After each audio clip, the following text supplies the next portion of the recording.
नमस्कार, आपके साथ मैं रीना झाबालियान। आज थोड़ी सी चलिए सियासत की बात कर लेते हैं। जिन लोगों को राजनीति में या फिर सियासत में दिलचस्पी है उन्हें ये वीडियो जरूर पसंद आएगी, मैं उम्मीद करती हूँ। और आप लोग अपने व्यूज भी इस पर रख सकते हैं। दरअसल हम बात करने जा रहे हैं उत्तराखंड की। उत्तराखंड में कई दिनों से सियासी हलचल देखने को मिली और आखिरकार आज वो हुआ जो उन सियासी हलचलों को देखते हुए उम्मीद लगाई जा रही थी, कयास लगाए जा रहे थे। राजनीतिक विश्लेषक पहले से ही कह रहे थे कि जो हलचल नजर आ रही है देहरादून से दिल्ली और दिल्ली से देहरादून की जो ये रेस नेताओं की नजर आ रही है या फिर सूबे के मुखिया त्रिवेंद्र सिंह रावत की नजर आ रही है, ये सिर्फ ऐसे ही नहीं है या फिर रेगुलर मीटिंग नहीं है, बल्कि इसके पीछे की कहानी कुछ और है। और देखिए, आज दोपहर होते होते तस्वीरें पूरी तरह से साफ हो गई। 4 साल का अपना कार्यकाल पूरा करने से पहले, क्योंकि 18 मार्च को उत्तराखंड में जो बीजेपी की सरकार है 2017 में बनी थी और 18 मार्च को 4 साल पूरे करने जा रहे थे त्रिवेंद्र सिंह रावत बतौर मुख्यमंत्री। लेकिन उससे पहले देखिए, ऐसी अस्थिरता देखने को मिली कि उन्हें आज ही अपना इस्तीफा राज्यपाल बेबी रानी मौर्य को सौंपना पड़ा। अब ऐसे में उस बात पर मुहर लगी जो कई दिनों से देखने को मिल रही थी। अब देखिए, हम क्रोनोलॉजी को थोड़ा सा समझ लेते हैं। दरअसल बजट सत्र चल रहा था उत्तराखंड के अंदर, बजट जारी भी कर दिया गया था, पेश कर दिया गया था।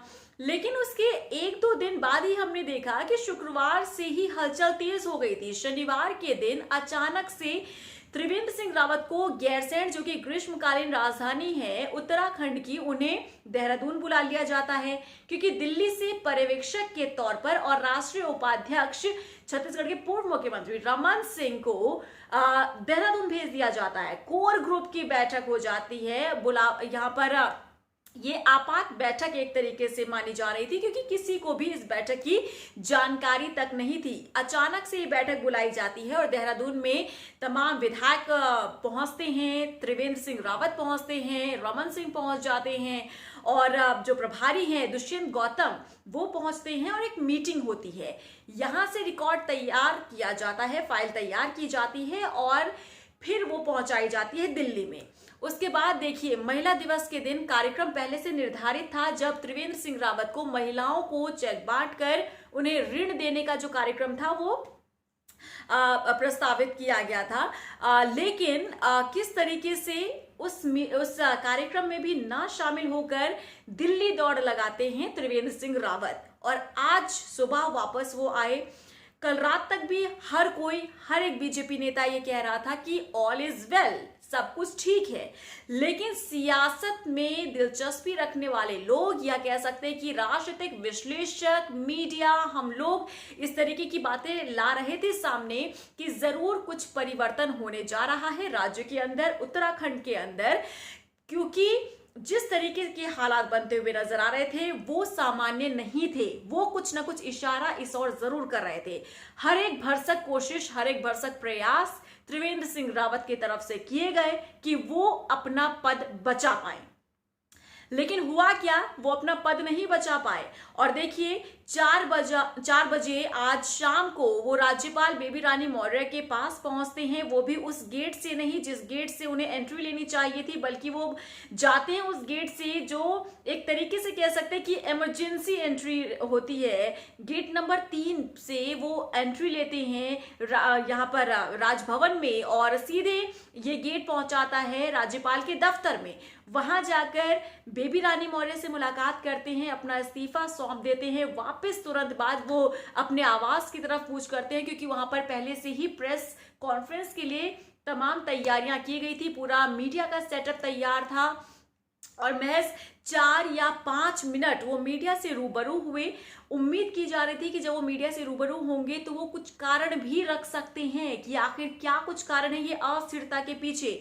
लेकिन देखिए किस तरह से वो 4 से 5 मिनट के लिए सिर्फ रूबरू होते हैं, अपनी वो बात रखते हैं, शुरुआत इस बात को लेकर करते हैं कि मुझे 4 साल का कार्यकाल मिला, मुझे ये मौका मिला, मैं एक छोटे से गांव से आता हूं, मैं एक छोटे परिवार से आता हूं, मैंने कभी उम्मीद नहीं की थी कि मैं राज्य का मुख्यमंत्री भी बनूंगा। लूंगा, लेकिन मेरी पार्टी ने मेरे ऊपर भरोसा किया, ये बड़ी जिम्मेदारी मेरे कंधों पर रही और मैंने इस पूरी जिम्मेदारी को बखूबी निभाया। ये बात कहते हुए और वो ये भी कहते हैं कि ये पूरी तरीके से सामूहिक विचार विमर्श के बाद ही फैसला लिया गया है। मेरे बाद जो भी अगला मुख्यमंत्री होगा वो भी बखूबी अपना ये कार्यकाल निभाए, इस तरीके से वो एंड कर देते हैं अपनी बात की। लेकिन अब चर्चा इस बात पर कि त्रिवेंद्र सिंह रावत ने इस्तीफा दे दिया, उनका इस्तीफा सौंप लिया गया है, यहाँ पर उससे ले लिया गया है इस्तीफा, अब यानी कि स्वीकार कर लिया गया है। अब अगला चेहरा कौन, अब उत्तराखंड की जिम्मेदारी किनके कंधों पर जाने वाली है, क्योंकि इस रेस में कई नाम शामिल हो रहे हैं। हम बात करें तो उच्च शिक्षा मंत्री धन सिंह रावत का नाम सामने आ रहा है, कैबिनेट मंत्री सतपाल महाराज का नाम सामने आ रहा है, नैनीताल से सांसद हैं अजय भट्ट, उनका नाम सामने आ रहा है, राज्यसभा सदस्य हैं अनिल बलूनी, उनका नाम सामने आ रहा है।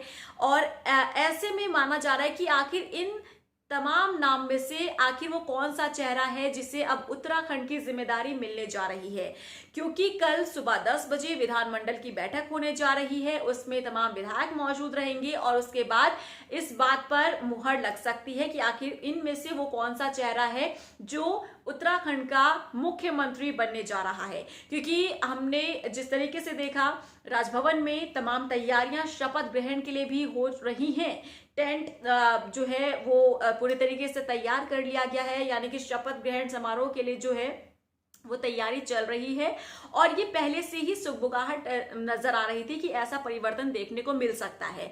लेकिन ये फैसला क्यों लिया गया, इस पर अभी भी संशय है, क्योंकि खुलकर अभी भी बात सामने नहीं आई है, क्योंकि कारण वजह त्रिवेंद्र सिंह रावत ने मीडिया के सामने नहीं रखे हैं कि आखिर किन कारणों के चलते उन्हें अपना पद छोड़ना पड़ा है। लेकिन देखिए, अगर त्रिवेंद्र सिंह रावत को आज इस्तीफा नहीं देना होता और नहीं देना पड़ता तो वो पूरे 5 साल अगर अपना कार्यकाल पूरा करते तो एक उपलब्धि उनके नाम और एक बीजेपी के नाम हो जाती कि उत्तराखंड में, क्योंकि अभी तक ये रिकॉर्ड सिर्फ एनडी तिवारी ने बनाया है कि एनडी तिवारी ही इकलौते ऐसे मुख्यमंत्री हैं जिन्होंने अपना कार्यकाल 5 साल चलाया बतौर मुख्यमंत्री। और क्योंकि अभी तक कोई ऐसा मुख्यमंत्री नहीं रहा है, क्योंकि जब भी चाहे वो बीजेपी का मुख्यमंत्री रहा हो, चाहे वो कांग्रेस की सरकार में मुख्यमंत्री रहा हो, परिवर्तन हमेशा देखने को मिलते रहे हैं। नित्यानंद स्वामी से लेकर, जो कि राज्य के पहले मुख्यमंत्री रहे थे, तब से लेकर हरीश रावत तक के दौर तक को हमने देखा किस तरीके से परिवर्तन देखने को मिला। लेकिन एक उम्मीद त्रिवेंद्र सिंह रावत से की जा रही थी, लेकिन वो उम्मीद भी कहीं ना कहीं आज टूटी है। ये रिकॉर्ड बनाने से बीजेपी चूकी है और त्रिवेंद्र सिंह रावत चूके हैं। लेकिन अब अगला मुख्यमंत्री कौन होता है, क्या जो अब अगला मुख्यमंत्री होगा त्रिवेंद्र सिंह रावत से मजबूत होना चाहिए, तो ही फायदा बीजेपी को हो सकता है। किन कारणों के चलते ये स्टेप लिया गया, क्या, क्योंकि अलग अलग तरीके की बातें जो है निकलकर सामने आ रही है। कहा यह जा रहा है कि जब त्रिवेंद्र सिंह रावत को मुख्यमंत्री का पद दिया गया था तभी से ही बीजेपी के अंदर विरोधी सुर जो है वो उठने लगे थे, वो लॉबिंग तभी से शुरू हो चुकी थी और अब जाकर उन्हें अपने मंसूबों में सफलता मिली है और कह सकते हैं कि जो चाहते थे अब जाकर उनका सपना साकार हुआ है। और या फिर ये कहा जा सकता है कि अभी कुछ दिनों पहले से या कुछ महीनों पहले से सुगबुगाहट या फिर जो घटनाक्रम सामने आ रहे थे, चाहे वो घाट में प्रदर्शनकारियों पर लाठीचार्ज हो या फिर शिक्षिका के साथ दुर्व्यवहार हो या फिर त्रिवेंद्र सिंह रावत का अड़ियल या फिर एरोगेंट रवैया रहा हो, इन तमाम चीजों को देखते हुए माना जा रहा है कि इस तरीके का डिसीजन लिया गया है।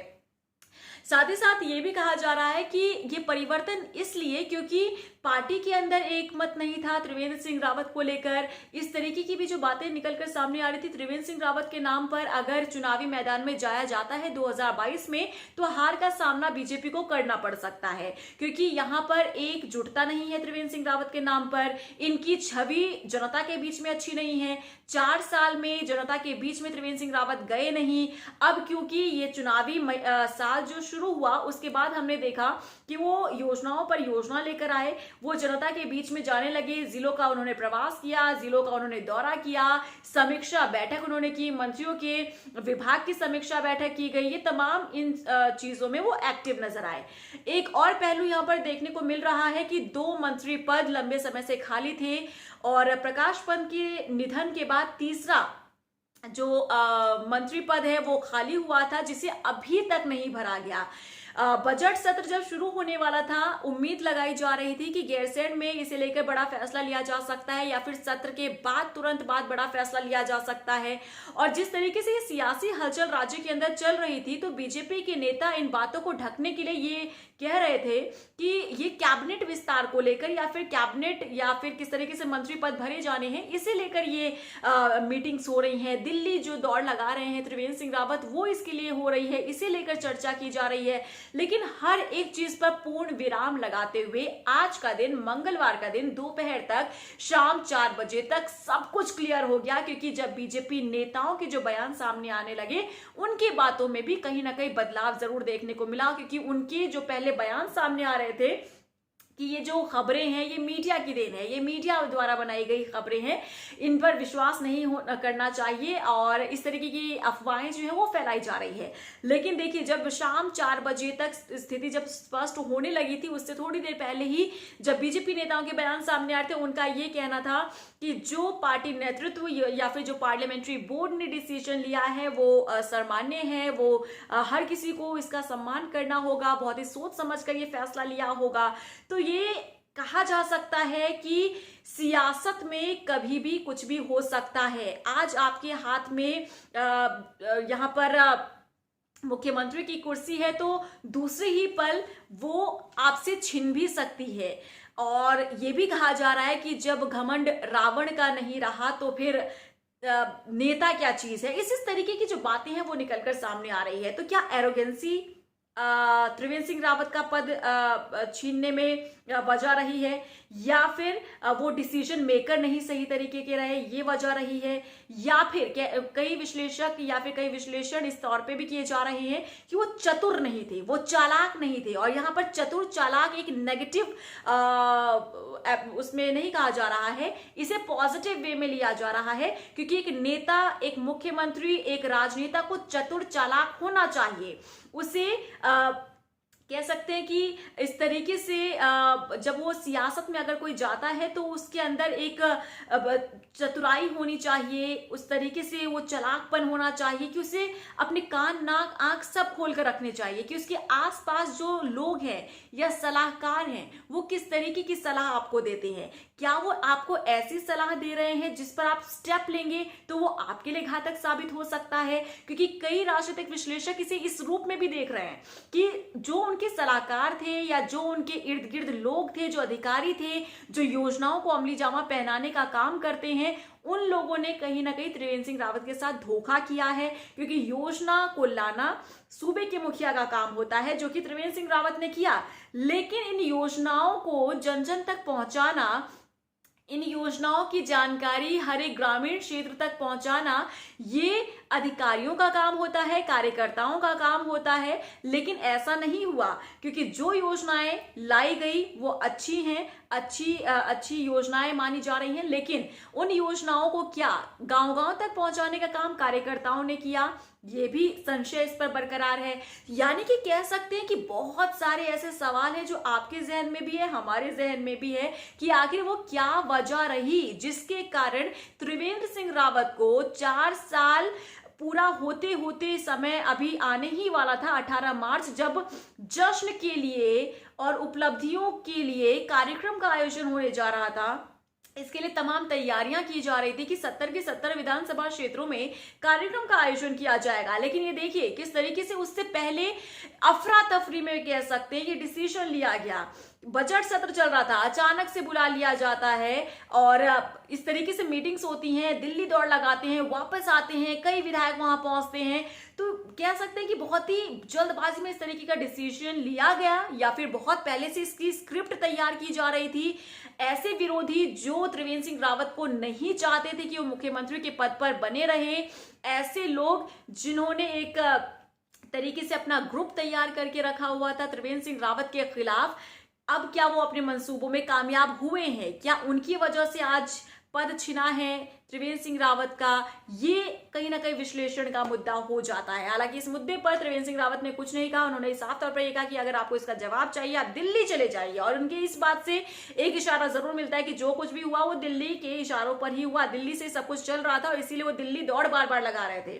बहरहाल अब कल का इंतजार कीजिए कि कल आखिर वो कौन सा चेहरा है जिससे मुख्यमंत्री का पद मिलता है। लेकिन ये देखिए 20 साल का उत्तराखंड और ये 10वां मुख्यमंत्री राज्य को मिलने जा रहा है। अस्थिरता को देखिए किस तरीके से नित्यानंद स्वामी या फिर अगर हम बात कर ले बीसी खंडूड़ी की बात करें, उसके बाद एनडी तिवारी आते हैं, उसके बाद जिस तरीके से कोश्यारी को पद मिलता है, उसके बाद निशंक, फिर कोश्यारी और फिर उसके बाद बहुगुणा, फिर उसके बाद हरीश रावत, फिर त्रिवेंद्र सिंह रावत और अब 10वां नंबर जो है वो किसका होने जा रहा है। और राजनीतिक विश्लेषक तो यहां तक भी कह रहे हैं कि जिस तरीके की स्थिति या जिस तरीके का माहौल, अस्थिरता का माहौल राज्य के भीतर देखने को मिलता रहा है, वो कहीं ना कहीं ये भी बता रहा है कि जो अब 10वां मुख्यमंत्री बनेगा तो ऐसा हम उम्मीद नहीं कर सकते हैं कि वो 10वां मुख्यमंत्री ही 2022 तक चलता रहेगा, बल्कि 2022 से पहले 11वां भी मिल सकता है। तो ये अस्थिरता के बादल अभी छटे नहीं है, इसीलिए इंतजार कीजिए कि आखिर क्या कुछ होता है, कल किस तरीके से मुख्यमंत्री का पद किसके पास जाता है। फिलहाल के लिए मुझे इजाजत दीजिए, लेकिन आपकी इस पूरे मुद्दे को लेकर क्या कुछ राय है जरूर मुझे कमेंट बॉक्स में जाकर मेंशन कीजिएगा। नमस्कार।